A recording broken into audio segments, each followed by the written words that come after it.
आप लोग वाकिफ है कि अब हम लोग जो उपचुनाव हो रहा है, घाटशिला उपचुनाव के प्रचार का लगभग चरम दौर है और ये चुनाव रामदास का जो दुर्भाग्यजनक निधन हुआ उसके कारण हो रहा है। लोगों ने 10 महीने पहले ही जो जनादेश दिया था, उस जनादेश में ये बहुत स्पष्ट था कि घाटशिला अपना प्रतिनिधि सरल, शिक्षित और मिलनसार व्यक्ति को चुनता है। घाटशिला कभी भी ऐसा प्रतिनिधि नहीं चुनता है जिनके अंदर कोई घमंड हो या धनबल हो, क्योंकि ये मिट्टी जो है ये ताम्र मिट्टी है।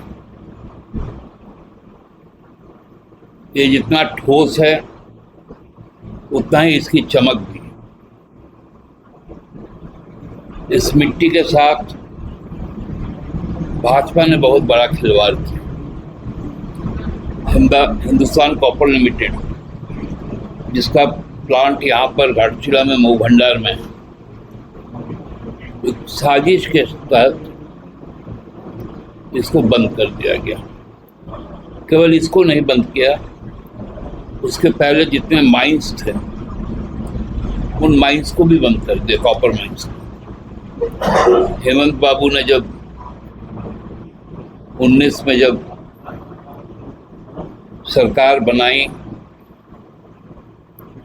20-21 जब हम लोग कोरोना काल से फिर बाहर निकले, तो हम लोगों ने बहुत प्रयत्न करके 3 माइंस को शुरू करवाया। एक लाठा माइंस, एक सुरबा माइंस और एक केंद्रादेव माइंस। लेकिन ये जो माइंस है, इसका जो प्रोडक्ट, ये प्रोडक्ट जो उसका जो अयस्क होता है, वो प्रोडक्ट HCL में परिष्कृत नहीं होता। पहले HCL अपने जब स्वर्णिम काल में था तो उसी से सोना निकालता था, सिल्वर निकालता था, कॉपर निकालता था और भी कई धातुएं निकालता था। और देश का नंबर 1 क्वालिटी, जिसको 1 ग्रेड कहा जाता है, वो रहा। लेकिन अब जो यहाँ का अयस्क है, उसको यहाँ से निकालकर भारतीय जनता पार्टी निजी हाथों में बिरला के जो कॉपर प्लांट है वहां बेचती है, अपना प्लांट को बंद कर दिया।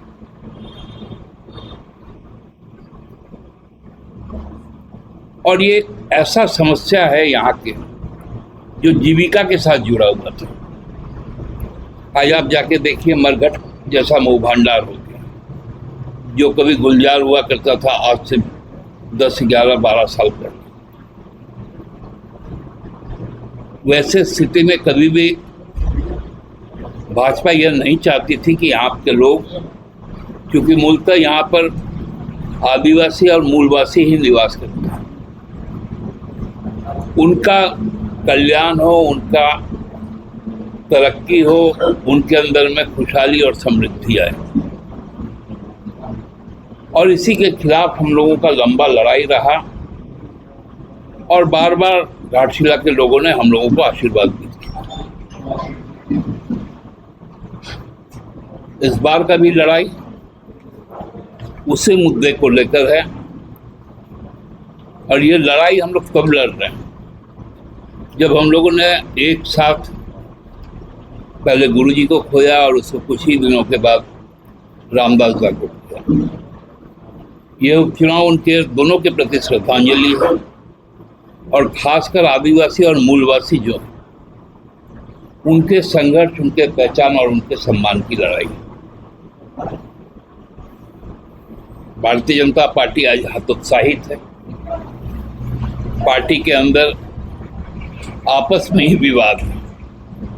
जिस पार्टी का 5-5 मुख्यमंत्री हो, पूर्व मुख्यमंत्री, वहां एक पूर्व मुख्यमंत्री तो पहले कभी दिखे थे, जो प्रदेश अध्यक्ष भी हैं, जो बड़ा बाबूलाल जी, और एक पूर्व मुख्यमंत्री जिनकी पहचान झामुमो ने दी कोल्हान के क्षेत्र में। गुरुजी के आशीर्वाद से ही कई बार वो विधायक बने। हेमंत बाबू ने उनको अपना विश्वास करके मुख्यमंत्री का पद सौंपा। केवल पद नहीं सौंपा, उस वक्त पूरी कमान उनके हाथ में थी, लेकिन कुछ स्वार्थी लोगों ने उनको बरगलाने का काम किया। वो अब बड़ा बेचारे से हो गए, बोल रहे हैं कि मेरा अपमान हुआ। अरे जितना बड़ा सम्मान झारखंड मुक्ति मोर्चा ने चंपई सोरेन जी को दिया, गुरुजी ने अपना आशीर्वाद दिया, हेमंत जी ने अपना सर्वस्व त्याग किया, और उसके बाद हेमंत बाबू जब पुनः मुख्यमंत्री बने तो उनको फिर से मंत्रिमंडल में शामिल किया। और उसके बाद ऐसा कौन सा डील हुआ भारतीय जनता पार्टी के साथ, कौन सा खजाना उनके पास था कि वो झामुमो छोड़कर चले गए। तो जो झामुमो छोड़कर चला जाता है, झारखंडी जनमानस उनको छोड़ देता है, और वही चीज, उसकी पुनरावृत्ति यहाँ पर आपको 11 तारीख को देखने को मिलेगी। यहाँ के मूलवासी आदिवासी इस बात को जानते हैं कि उनकी आत्मसम्मान पर यदि कहीं कोई आघात होगा तो वो उसको बर्दाश्त नहीं करेगा, उसका बदला लेगा। और ये लड़ाई आदिवासी स्वाभिमान की, मूलवासी अभिमान की, और ये लड़ाई हम लोग जीतेंगे। और इस लड़ाई में हमारा कोई मुकाबला किसी से नहीं है। हमारा मुकाबला जनता के द्वारा जो आशीर्वाद होगा उससे राज्य को और भी ज़्यादा समृद्ध बनाना, और घाटशिला को जो रामदास दास ने जो परिकल्पना की थी, उस परिकल्पना को मूर्त रूप देना है। यही मुख्य बातें थी जो आप लोगों के सामने रखे। लेकिन चंपाई सरन तो कह रहे हैं कि आपकी सरकार आदिवासी विरोधी सरकार है।